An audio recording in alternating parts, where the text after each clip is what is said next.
What is going on, guys? Welcome back to the channel. Now on today's episode, we are going to finally finish this engine, even though it's already together, and behind me we got the heat blowing, so we're gonna be warm. But what we're gonna do is I am going to connect the torque converter to the flywheel, and on top of that we are going to try to fix or replace some of these transmission cooler lines here, because these old ones are rotten and I bought the new ones. So we're trying to get that situated, and then I'm gonna drop the motor into the car in this episode. Hopefully, there are some stuff that I'm waiting for from Toyota. We had a massive snowstorm and that kind of delayed a lot. So I'm going to just prop this back into the engine bay because I like seeing things moving forward, and when this is sitting in the engine bay, it's gonna make me realize that it's one step closer to getting started. So let us dive right into this motor and jump in. But before we do, please make sure that you hit that like button, because that will do this channel wonders for the YouTube algorithm. So guys, please do me the favor, hit the little like button right there. Come on, I know each one of y'all that watch, at least y'all could just do the favor and hit the like button. Even if you don't like it, just hit the dislike button. Don't hit the dislike button, just hit the like button. Let it go up into the YouTube algorithm. Help your boy out. I'm making daily videos for y'all, so help me out. Also, if you're not a subscriber, please consider subscribing to the channel. So let's get started.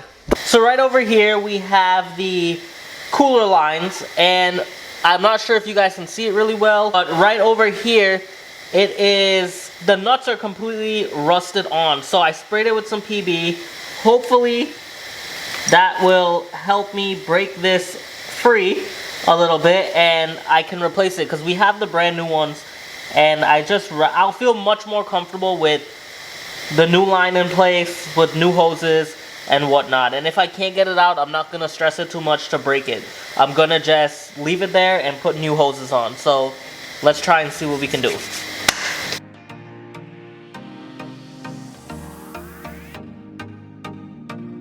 Alrighty guys, so here is the deal. Now I'm trying to remove the cooler return lines, and unfortunately it's so rusted in there that I'm getting issues with breaking it off. Well, breaking it loose.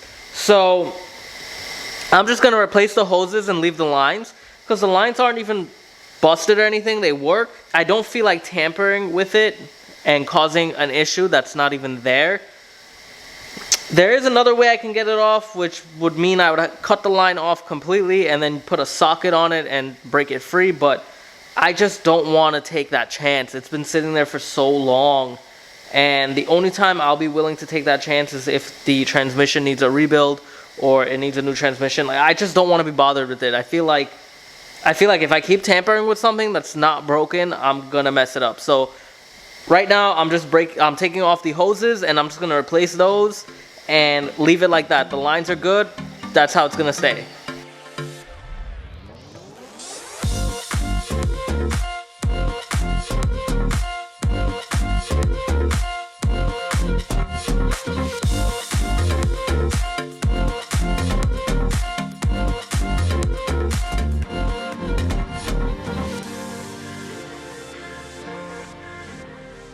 Okay, so the small 12mm nut with the wrench is not breaking free. I'm gonna try one more thing. I'm gonna try to see if I can break off the 17mm nut. So wish me luck.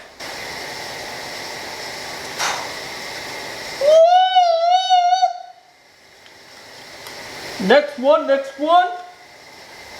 Woo!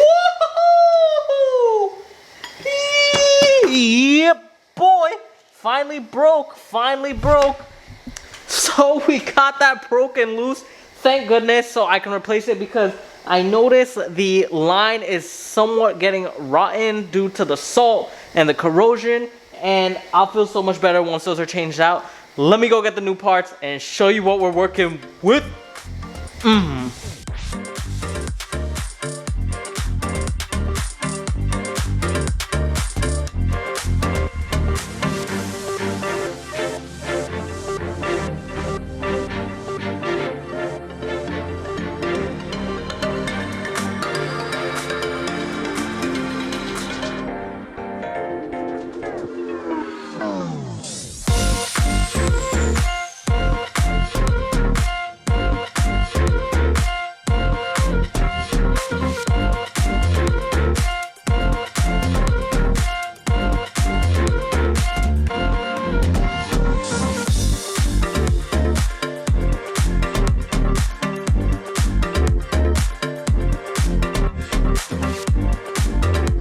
Well, isn't that nice?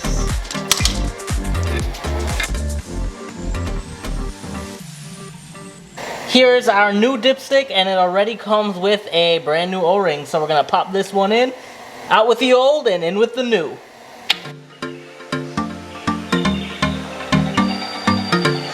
Now, I do have a new hose for this, so I'm going to remove this old hose and attach the new one to that breather onto the dipstick tube.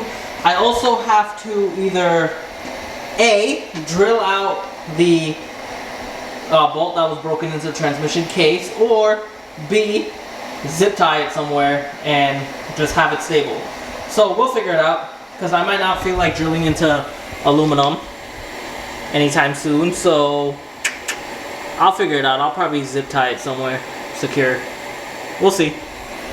So we replaced the breather hose, and currently I have it disconnected off the transmission for a reason, because there was a clip on that. Now, I'm sure there's not a lot of pressure on it. It's just probably a breather hose on, and I can probably use a zip tie and get away with that. But I do like doing things the right way, and if the dealership had a clip on it, that's what I want to put on there. I could possibly get away with a zip tie. I'm not 100% sure, but I'm just gonna leave it off for now, because I am still waiting for some parts. I got the new transmission dipstick tube on. I got the 2 transmission cooler lines on. I have some hoses, which are right here, that needs to be put on into the car, and here. I also have some new line to go into the car's firewall, or the front of the radiator support where the cooler lines go to. So I have another set of cooler lines for that. And I think that's about it. So I'm just gonna tighten up these 2 cooler lines that are here. I'm gonna tighten those up.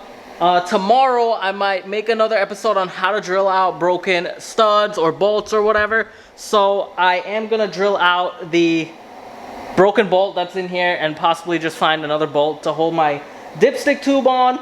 And then also I have a dipstick tube to put in on the engine block for the oil.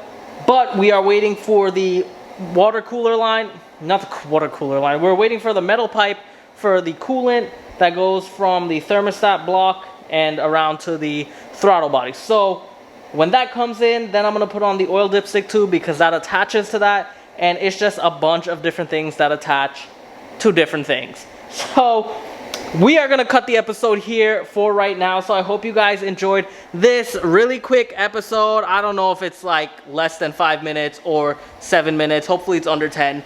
Alrighty guys, so as I always say, please make sure that you hit that like button and also click the subscribe button if you're not already subscribed to the channel. Now clicking that like button is gonna help shoot my channel up in the YouTube algorithm, and it does wonders for the channel, so I would appreciate it if you guys can do that for me. Now for those of you who aren't interested in the Corolla build, I just ask you all watch it, you know, tag along, it's fun. It's cool. At least I think we're having fun. But if you guys are only around for the Avalanche videos, I will be heading back to Florida shortly. We will be doing projects on the Avalanche. There are a lot of stuff that I need to do to that Avalanche, and it'll be on YouTube. So until then, I'll see y'all tomorrow. Peace. Make sure you hit that subscribe button and like button. Mostly the like button though. Make sure you just like the video and comment in the comment section below. I'll see y'all tomorrow.